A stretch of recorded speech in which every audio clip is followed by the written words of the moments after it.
The Line of Civility. I'm Jeff Stein with today's Iowa Politics Report. There used to be a line that one simply did not cross. For example, it used to be improper to talk back to parents or other elders. But positive portrayals of precocious children on TV sitcoms long ago erased that line. You did not take what did not belong to you. The concept of, I need it more than they do, or I deserve it, never entered the conversation. You respected others' property right down to not mowing over the property line or making sure you were not burning yard waste when the neighbor had clothes hanging on the line. And you respected authority, whether they were school officials or officers in uniform. You were told to do something by one of those persons, you did it, and figured out any issues later. I can't even recite any of that now without sounding like an old-timer who longs for a simpler time.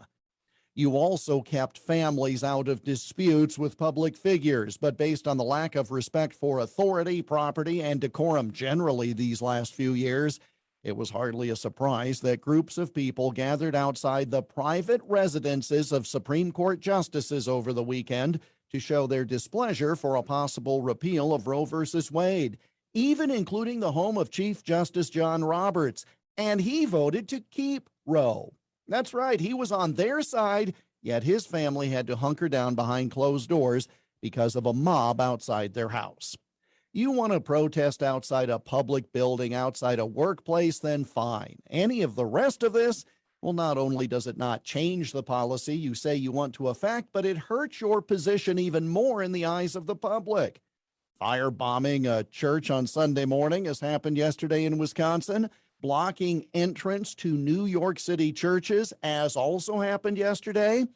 Those are crimes and need to be aggressively prosecuted as such.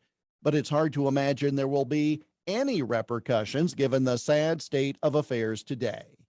I do not condone disrespect or destruction of property by any side in a political or personal debate. It's especially disconcerting that not only has it come to this, there's no end in sight. And that's the Iowa Politics Report for Monday, May 9 on Twitter, Instagram, Getter, and Parler at Iowa Politics. I'm Jeff Stein on News Talk 1540 KXEL.